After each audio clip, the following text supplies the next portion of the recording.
Rabotai Besorotovot, on est high Elul aujourd'hui, 18, la journée de la vie. Il nous reste 12 jours jusqu'à la fin de l'année. Comme on a déjà compris hier, naissance de Baal Shem Tov et d'Admor Hazaken qui nous apprend qu'à partir d'aujourd'hui, on répare, si vous voulez, ou on revient en arrière, 12 jours qui restent, 12 mois de l'année. Donc aujourd'hui, on représente le mois de Tishré, ce qui s'appelle renouveler. Chers amis, dans notre paracha, il y a la tchouva. Je ne sais pas c'est quoi pour vous la tchouva, mais la traduction simple en hébreu, c'est la réponse. L'année dernière, je me rappelle, la même période, on a raconté l'histoire du petit chameau, je ne sais pas comment on appelle ça en français, le bébé chameau, qui a demandé à sa maman, ils étaient au safari, il y avait plein de gens qui venaient les visiter, il est né avec une grande bosse, il a dit « Maman, pourquoi on a une grande bosse, nous ?» Alors sa maman, elle a dit « Parce que dans le désert, on peut marcher 40 jours sans boire, Dieu nous a fait un grand réservoir derrière. » Ah, merci maman. Et pourquoi on a des grands cires dans les yeux là? Comment ça s'appelle? Alors elle a dit ça maman, parce que dans le désert, tu sais, il y a beaucoup des tempêtes de sable. Et Dieu nous a donné de quoi tenir, même si on voit un petit peu comme ça, on arrive à naviguer.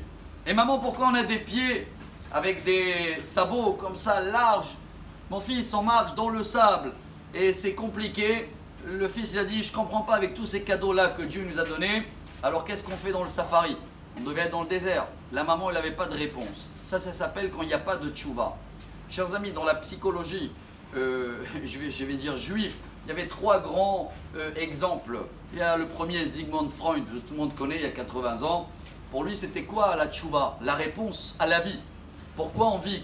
Quel bonheur on peut trouver? Alors lui, c'est beaucoup basé sur le physique, entre hommes, femmes. Quand le physique, le corps est bien confortable et il a tout ce qu'il a besoin, automatiquement, tu as un but et un plaisir dans ta vie. Son élève, il s'appelait Adler. Il n'était pas d'accord avec lui. Lui, il pensait que ça ne suffit pas un physique comme il faut et un corps qu'il a tout ce qu'il a besoin. Il faut aussi des amis, que l'entourage, il est là pour soutenir. Et comme ça, l'âme de l'homme peut fleurir. Le troisième qui est connu assez récemment, Dr. Frankel, Victor Frankel, il a vécu en Amérique. Lui, après la Shoah, il a compris que ça ne suffit pas d'être fort physique ou d'avoir des amis, car il a vu des gens qui ont traversé la Shoah, ils ont tenu ni avec des amis, et ni le corps, il était fort. C'est juste que ces personnes-là savaient qu'ils ont un but, ils ont un espoir. Et voilà le message d'aujourd'hui, chers amis, du Baal Shem Tov et d'Admor Hazaken. C'est quoi la tchouva? C'est quand tu as une réponse à ta vie. Pourquoi on est là?